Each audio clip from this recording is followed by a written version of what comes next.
Kabar bahagia datang dari pasangan selebritas Nikita Willy dan Indra Priawan. Nikita Willy melahirkan anak pertamanya di Cedars-Sinai Medical Center, Los Angeles, Amerika Serikat pada 8 April 2022 waktu setempat. Kabar tersebut diungkapkan oleh ibu Nikita Willy, Yora Febrina. Ia kemudian membocorkan jenis kelamin cucunya itu. Di Instagramnya, Yora bersyukur persalinan anaknya berjalan lancar.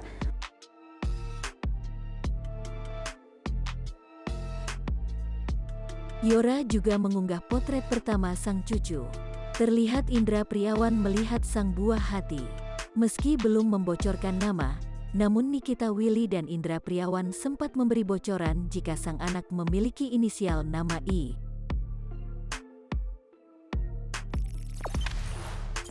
Jangan lupa subscribe, share, komen, dan like ya!